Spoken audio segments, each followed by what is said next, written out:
أعوذ بالله من الشيطان الرجيم. بسم الله الرحمن الرحيم.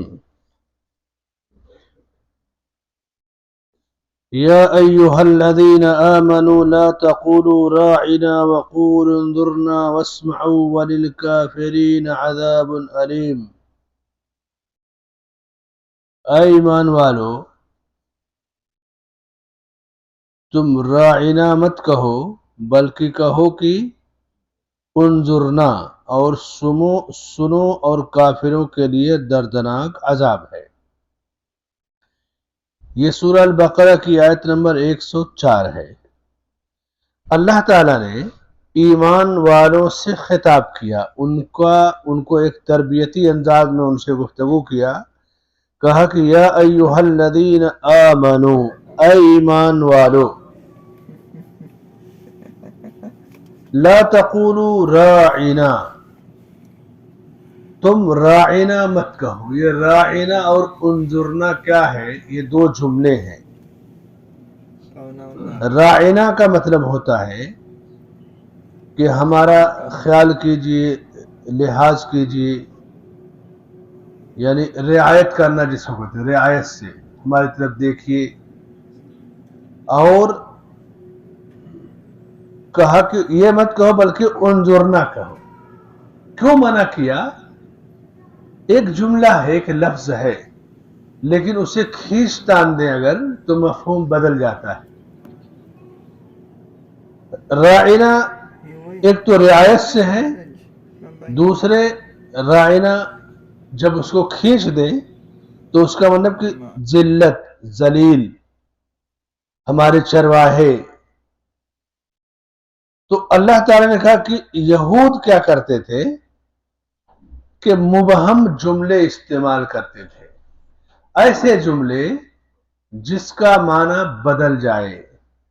تو کہا کہ وہ لفظ اور وہ جملہ ہی استعمال کرنا چھوڑ دو، لا تقولوا راعنا۔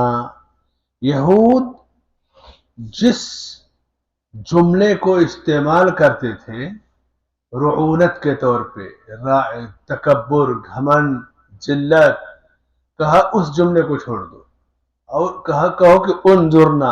انظرنا بالکل صاف ستھرا ہے، لفظ ہے کہ ہماری طرف دیکھیے، ہماری طرف توجہ دیجیے۔ یہود کی بری عادتوں میں سے جملوں کو معمولی سی تبدیلی کے ساتھ پلٹ دینا، جیسے سلام کرتے نا، السلام علیکم ورحمۃ اللہ، تو وہ کیا کرتے؟ السلام علیکم کہتے کہ تم پر ہلاکت و بربادی ہو، تو کہا کہ تم ان کا جواب صرف وعلیکم دو، اور تم پر بھی۔ جملوں کے ہیر پھیر کے ساتھ باتیں کرنا، غلط مفہوم نکالنے کی کوشش کرنا الفاظ یا حروف کی تبدیلی کے ساتھ، یہ یہود کا طریقہ تھا۔ ہمارے سماج میں ایسے لوگوں کی کمی نہیں ہے جو کسی کے نام کو معمولی سی تبدیلی کے ساتھ برے انداز میں بیان کریں گے۔ جیسے بہت سارے لوگ اہل حدیث کو کہیں گے کہ اہل حدث ہے، حدث کے معنی گندگی، تو کہیں گے اہل حدث ہے۔ یہ یہود کا طریقہ تھا کہ جو نام ہے اس نام کو جل بھن کر کے بگاڑنا۔ ایک بہت پہلے بنارس میں ایک مناظرہ ہو رہا تھا۔ ہمارے ملک میں بہت بڑے عالم گزرے ہیں جنہوں نے مناظرے میں ایک بڑا کردار ادا کیا، بس سارے لوگ جانتے ہوں گے ان کو۔ الرحیق المختوم کتاب کے مصنف علامہ سیف الرحمن مبارک پوری رحمۃ اللہ علیہ دنیا کے بہت بڑے عالم گزرے۔ ہندوستان کی آزادی کے بعد جو چند بڑے علماء گزرے ان میں مولانا کا شمار ہوتا ہے۔ ایک بریلوی عالم سے مناظرہ ہو رہا تھا، ضیاء المصطفیٰ اس کا نام تھا، گوسی مبارک پور اسی ایریے کا وہ بھی تھا۔ تو اس نے جامعہ سلفیہ بنارس بڑا ادارہ ہے، تو کہا یہ جامعہ سلفیہ ہے۔ اس کو دو طرف پکارتا ہے، سلفیہ بھی کہتا ہے، سفلیہ بھی۔ سفلیہ یعنی بڑا گھٹیا ادارہ، سلفیہ یعنی ہمیشہ محتاج رہنے والا، جیسے سلفا تھا قرض وغیرہ لینے والا۔ تو نام بگاڑتا تھا. جامعہ سلفیہ کا ایک دور تھا، عروج تھا، اور آج بھی بہت بڑا ادارہ ہے. تو مولانا نے کہا کہ مولانا آپ نام بگاڑتے ہیں، یہ چیز غلط ہے. آپ کا نام ضیاء المصطفیٰ ہے. ضیاء المصطفیٰ کا مطلب روشنی، ضیاء کے معنی روشنی، مصطفیٰ کی روشنی. اگر میں کہوں کہ آپ کا نام ضیاء المصطفیٰ ہے تو کیسا لگے گا؟ ضیاء حمزہ کی جگہ عین، یعنی بربادی کر دینا، برباد کر دینا، مٹا دینا. تو حاضر جوابی اہل علم کے اندر پائی جاتی رہی ہے. اللہ نے ہماری جو تربیت کی کہ دیکھو ویسے جملے جن کے استعمال سے توہین ہوتی ہو، معنی بدل جاتا ہو، تم اس کو چھوڑ دو. یہ یہود کی روش تھی، یہود کا طریقہ. پوری ان کی تاریخ میں نبیوں کا مذاق اڑانا، نبیوں کی باتوں کا مذاق اڑانا. تو سماج میں کچھ لوگوں کے اندر یہ چیز ہے، کچھ چیزیں اس کی ایک جھلک. آپ کو گودی میڈیا کے بعض خطرناک اینکر آپ کو ملیں گے، وہ بھی اسی طرح جملوں کو پکڑ کر کے الٹا سیدھا مفہوم نکالیں گے اور آپ کے منہ سے وہ باتیں کہلوانے کی کوشش کریں گے. یہ ٹریننگ یہود کی ہے، ان کی خطرناکی. اسلام نے کہا ان چیزوں میں مت الجھو، مبہم جملوں کو استعمال کرنا چھوڑ دو. توحید واضح ہے، سنت واضح ہے، دین اسلام بالکل صریح مذہب ہے، اس میں لاگ لپیٹ نہیں ہے. لا تقولوا راعنا، راعنا لفظ ہی چھوڑ دو، اور انظرنا کہو، یعنی مشرکین اور کفار کی مخالفت. اور کہا کہ سنو، کفار کے لیے دردناک عذاب ہے.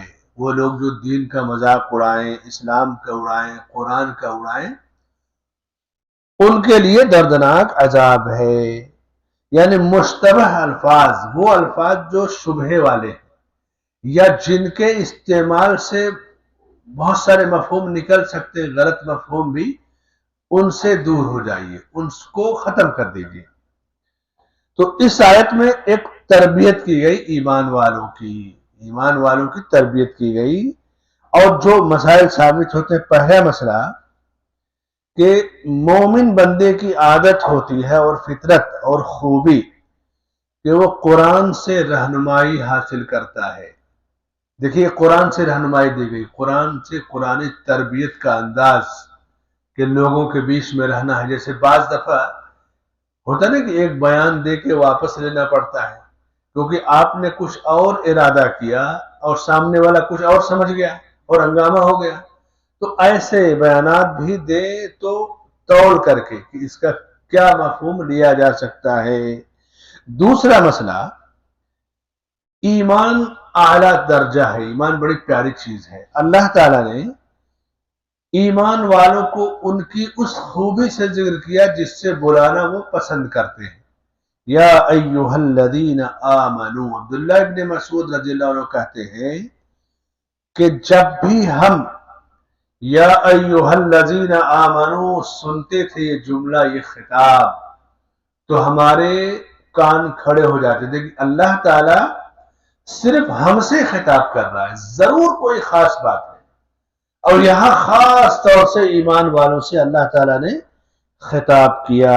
تیسرا مسئلہ جو اس آیت سے ثابت ہوتا ہے کہ جس بھی گفتگو سے، جس جملے سے ایمان کم ہو، عمل کا کوئی تعلق نہ ہو، اس کو استعمال کرنے کی ضرورت نہیں. مثلا ایک حدیث میں ہے، اللہ کے نبی صلی اللہ علیہ وسلم فرماتے ہیں کہ من حسن اسلام المرء ترکہ ما لا یعنیہ. انسان کے اسلام کی خوبصورتی یہ ہے کہ جو چیز اس کے کام کی نہیں ہے، جو اس کے مقصد کی نہیں، اس کو چھوڑ دے. وہ گفتگو چھوڑ دے جو اس کے مقصد کی نہیں ہے، وہ مجلس چھوڑ دے جو اس کے کام کی نہیں ہے، ان لوگوں سے تعلق توڑ دے جو اس کے لیے مفید نہیں ہے، ان باتوں کو کرنا چھوڑ دے جو اس کے لیے مفید نہیں ہے. ترکہ ما لا یعنی، فضول لا یعنی، اس کا کوئی مطلب نہ ہو، نہ ایسی گفتگو کرنا، نہ ایسے سوالات کرنا، نہ ایسی مجلسوں میں بیٹھنا، نہ ایسے جملے استعمال کرنا.